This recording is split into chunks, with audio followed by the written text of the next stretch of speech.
놀이처럼 즐기는 영어 동화책 읽기, 엄마표 영어 리딩 이론편입니다. 오늘은 Balanced Literacy, 균형 이론에 대해서 알아보겠습니다. Balanced Approach to Literacy라는 것은 균형 이론의 풀네임입니다. 여기서 키워드가 되는 Balanced와 Literacy라는 단어를 합쳐서 Balanced Literacy라고 부르기도 합니다. 줄임말이죠. Balanced Approach라는 것은 균형 잡힌 접근법이라고 해석이 되네요. To Literacy, Literacy로의 균형 잡힌 접근법이라는 건데요. Literacy는 대체 뭐고 어떻게 무엇을 균형 잡아야 된다는 걸까요? 먼저 Literacy부터 해결해 보도록 하겠습니다. Literacy라는 것은 조금 포괄적인 개념이에요. 제가 빨간색으로 표시해 놨는데요. 리딩, 라이팅 능력이긴 합니다만 문제 해결력까지를 아이가 사회에서 성장해서 어른이 되어서 사회나 가정, 직장에서 문제를 해결할 수 있는 정도의 능력을 가지는 리딩 앤 라이팅 능력을 말하는 것입니다. 단순히 읽고 쓰고 해독하는 차원은 아니겠죠? 교육의 목표, 조금 더 포괄적인 개념이라고 보시면 되겠습니다. 컴퓨터 리터러시 이런 말도 써요.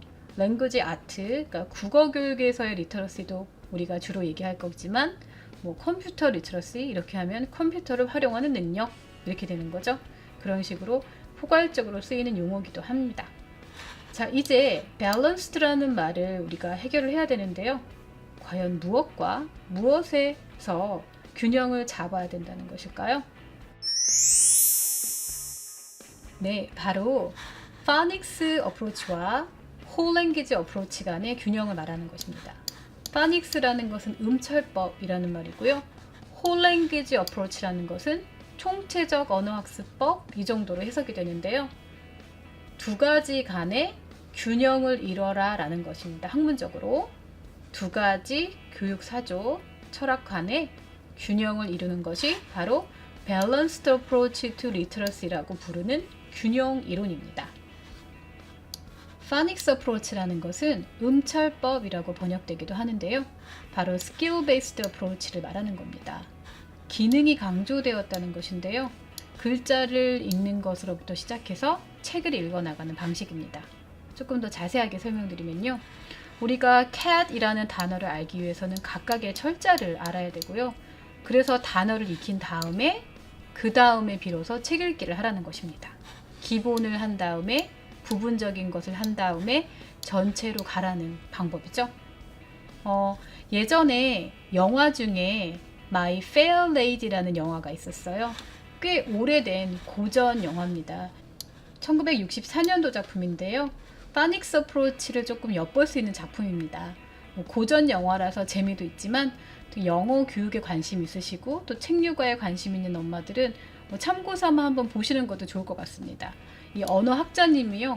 오드리 헵번의 발음을 교정해 주시는데 거기에 나와 있는 상당 부분의 교수법들이 파닉스 어프로치를 느끼게 해줍니다. 그래서 보시는 것도 재밌을 것 같고요. 보시고 나면 아 저런 게 파닉스 어프로치구나 라고 느낌을 좀 잡으실 수 있을 것 같아요. 그에 비해서 홀랭귀지 어프로치는 총체적 언어학습법 이렇게 주로 번역되는데요. 의미 중심의 어프로치가 되겠습니다. 책을 읽은 다음에 글자 공부를 하는 방법이죠. 좀 더 자세히 설명드리면 책을 읽습니다. 책을 읽은 다음에 모르는 단어가 나오면 찾아보겠죠. 공부를 할 겁니다. 그렇게 되면 cat이라는 단어를 알게 되는 거고 그 다음에 철자나 이런 곳에서 자연스럽게 감이 잡힌다는 책을 읽다 보니 글자를 깨쳤어요 라는 것 그런 방법들을 홀랭귀지 어프로치라고 합니다. 또 영화 한 편 참고해 봐야겠죠? 이번 영화는 1998년도 작품입니다. 맥 라이언이 아주 귀여웠던 당시로서는 굉장히 화제가 됐던 영화인데요. 이 You've Got Mail이라는 영화를 보시면 홀랭귀지 어프로치를 조금 맛보실 수 있어요. 그 영화에서 맥 라이언이 서점 주인으로 나오는데요. 그 서점의 책을 진열하는 방법이라던가 독자랑 만나기 위한 공간이라던가 그런 것들이 상당 부분 홀랭귀지 어프로치의 영향을 받은 것으로 보입니다. 물론 제 생각인데요. 제가 근거가 있는 것이 1998년도는 홀랭귀지 어프로치가 굉장히 힙할 때였습니다. 80년대, 90년대 미국 교육의 전반에서 아주 강력한 힘을 행사했던 것이 홀랭귀지 어프로치였고 한국에도 영향을 미쳤습니다. 1998년 당시에 기억이 아직도 생생한데요.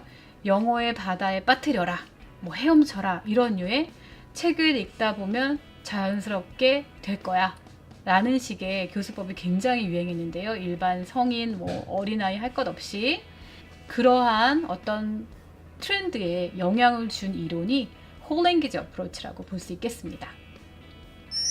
자, 어떠신가요? 우리 엄마들의 고민하고 많이 닮아있지 않나요? 파닉스를 가르쳐야 할까? 가르친다면 어떻게 가르쳐야 될까? 몇 살 때 시작해야 될까? 이런 것들 고민 많으시죠? 그리고 정말 책 읽기만이 답일까? 정독을 해야 되나? 다독을 해야 되나? 굉장히 고민들이 많습니다. 수많은 퀘스천에 영향을 준 것, 그 결과가 Balanced Approach to Literacy라는 이론으로 정립이 되었습니다. 두 개의 교육 사조가 결합한 것이 균형을 이루는 것이 결국은 Balanced Literacy구나 우리가 알게 되었는데요.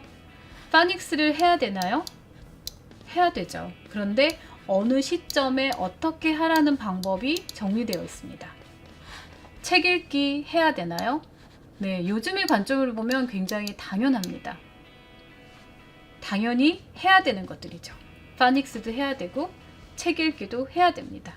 그런데 문제는 어떻게입니다.